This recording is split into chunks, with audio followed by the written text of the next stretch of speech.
Bonjour, comment ça va les loulous? Bon, je suis un petit peu trop à l'aise, je pense.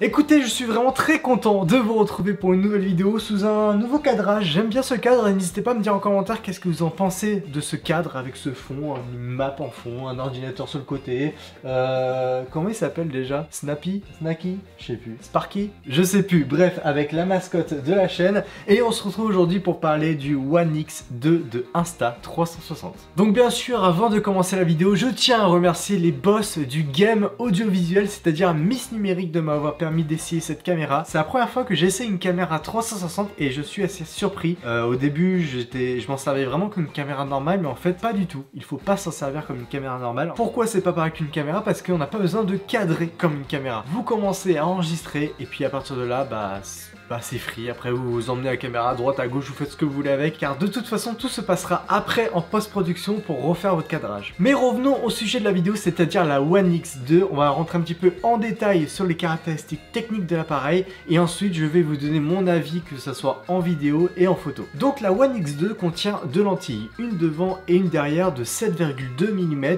et qui ouvre à f2. Ils ont les mêmes capteurs que la version précédente, donc la version One X, donc c'est des Sony CMOS 1 pouce, non, un demi-pouce, pardon. J'allais dire 1 pouce et demi, mais en fait non, un demi-pouce. Au niveau de la batterie, on a une batterie de 1630 mAh, donc on a un temps de recharge de 85 minutes. Et en temps d'utilisation, je dirais à peu près environ 2 heures si on se met à filmer beaucoup avec. Donc au bout d'une heure et demie, 2 heures, et ben, la batterie est déchargée. Mais par contre, elle se recharge super miche, ça veut rien dire. Elle se recharge super vite. Pour vous dire, lors d'un tournage que j'ai fait en moto avec un ami, que vous verrez d'ailleurs les images plus tard dans la vidéo, j'ai tourné toute une après-midi avec cette caméra. Donc au bout de 2 heures, j'avais plus de batterie et on devait aller d'un point A à un point B en voiture qui durait à peu près 20-30 minutes. Je l'ai rechargé pendant que je roulais et à la fin, quand on est arrivé sur place, eh bien la batterie était rechargée à 80%. Donc au niveau de la batterie, franchement, il n'y a rien à dire. La batterie dure assez longtemps pour s'amuser avec. En plus, on n'a pas besoin de filmer non plus 4 heures avec, hein, bien entendu. C'est vraiment pour faire des petits plans assez cool pour les mettre après sur les réseaux sociaux. Nous avons dessus un port USB-C pour recharger ou pour transférer les fichiers et nous avons aussi un port micro SD pour bien sûr enregistrer les fichiers dans la carte SD. On retrouve à l'intérieur un gyroscope 6 axes pour une stabilisation vraiment optimale et puis surtout pour permettre l'utilisation de l'option blocage d'horizon, c'est-à-dire que même si vous tournez votre caméra de droite à gauche, à l'envers, à l'endroit, et bien l'horizon restera droit. Et ça franchement c'est genre trop bien. Avant de continuer de vous parler de la partie photo et vidéo, je tiens à vous signaler qu'à la fin de la vidéo il y a un jeu concours pour vous faire gagner l'Insta One R de Insta360, donc non pas la caméra 360 mais une caméra d'action style GoPro, voilà. Donc restez bien jusqu'à la fin de la vidéo, vous en saurez un petit peu plus. Et j'en profite aussi pour vous dire, n'oubliez pas de vous abonner à la chaîne si le contenu vous plaît, parce que vous êtes nombreux et nombreuses à regarder mes vidéos sans vous abonner, donc n'hésitez pas, c'est gratuit. Et pensez à activer la petite cloche pour être notifié quand je sors une nouvelle vidéo, comme ça vous ne loupez rien. Alors commençons par la photographie. Je vais vite fait faire le tour parce que en photo c'est pas une caméra.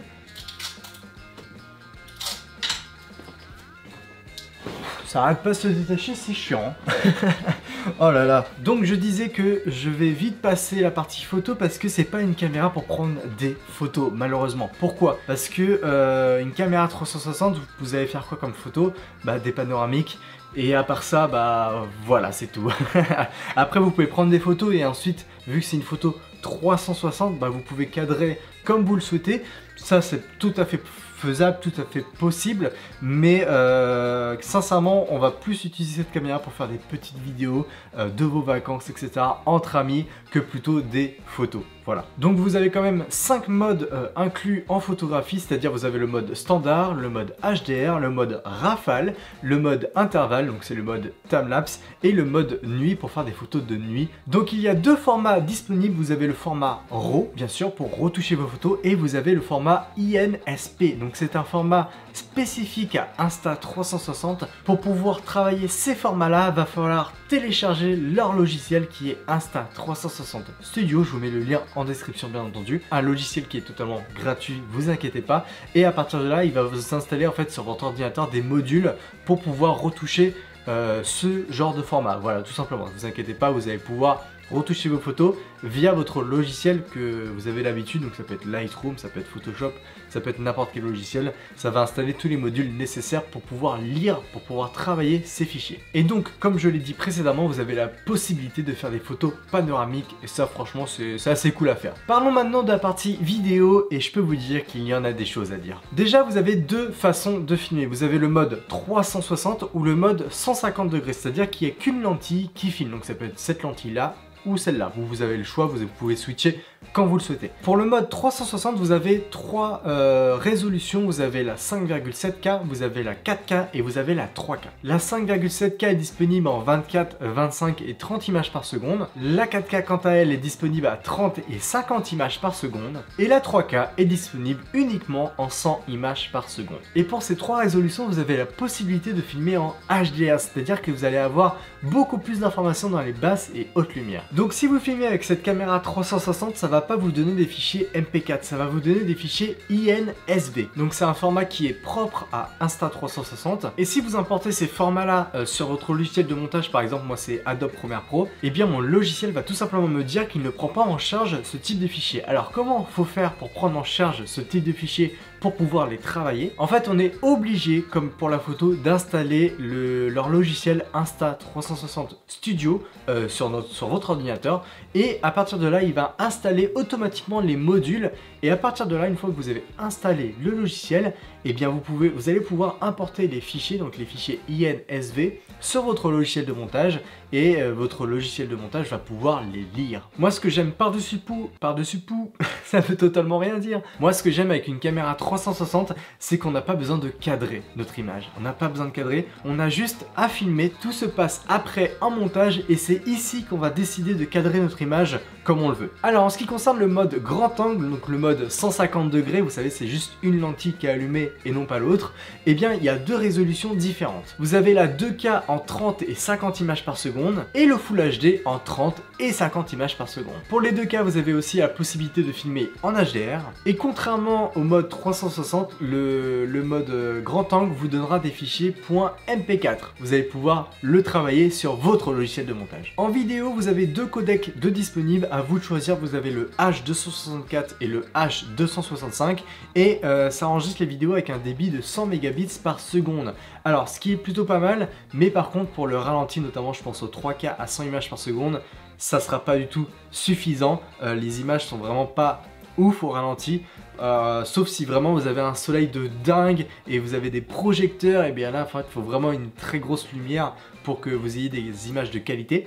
Mais sinon à part ça, bah voilà, c'est 100 mégabits par seconde, c'est pas du tout suffisant pour faire du ralenti. Mais pour faire des images lambda, classiques, c'est-à-dire la 5,7K en 24, 25 ou 30 images par seconde, par exemple, ça suffit largement, et franchement ça donne des images vraiment de top qualité. Top qualité, j'ai l'impression d'avoir 8 ans quand je dis ça. Et vous avez trois modes assez cool à faire. Vous avez le mode timelapse que vous connaissez, vous avez le mode time shift, et vous avez le mode bullet time pour faire un petit peu des effets à la Matrix. Alors pour conclure, j'ai vraiment adoré cette caméra, sincèrement. Je pense que je vais m'en servir beaucoup pour notamment faire des petites stories sur Instagram, des petits réels sur Instagram. Donc voilà, n'hésitez pas d'ailleurs à me suivre sur Instagram, bien entendu. C'est la première fois que j'utilisais une caméra 360, j'ai jamais eu de caméra 360 dans les mains, et je suis vraiment plutôt satisfait. Alors c'est vraiment pour un usage qui est complètement différent qu'une caméra par exemple GoPro ou une caméra lambda. C'est vraiment différent, on l'utilise différemment vraiment, et franchement c'est petit. Vous avez vu comme c'est petit, vous pouvez le mettre dans une petite pochette, j'appelle ça une petite chaussette et vous pouvez l'emmener partout en vacances, vous vous faites pas chier. C'est un peu dur comme terme, mais vraiment vous avez juste à appuyer sur enregistrer, et voilà, c'est tout. Vous n'avez pas besoin de cadrer, vous tenez la caméra, vous avez juste à tenir la caméra, voilà, c'est tout. Après le cadrage se passe derrière en post-production, comme je l'ai dit précédemment. Donc sur ce côté là, j'aime beaucoup les caméras 360, enfin en tout cas celle-là, je l'aime beaucoup. Et forcément, je veux un maximum de merci à Miss Numérique dans les commentaires, s'il vous plaît, qui m'ont permis d'essayer cette caméra. Et comme je vous l'ai dit en début de vidéo, avec Miss Numérique, on a décidé de vous offrir la Insta360 One R, donc avec le capteur 1 pouce, bien entendu. Donc c'est cette caméra que je vais vous envoyer, que que je vais vous offrir. Et pour participer, c'est très simple, j'ai posté une photo sur Instagram actuellement où vous regardez cette vidéo. Si vous n'avez pas vu ma vidéo, bah regardez là. J'ai testé cette caméra et j'ai fait même une comparaison, regardez ici aussi une nouvelle vidéo.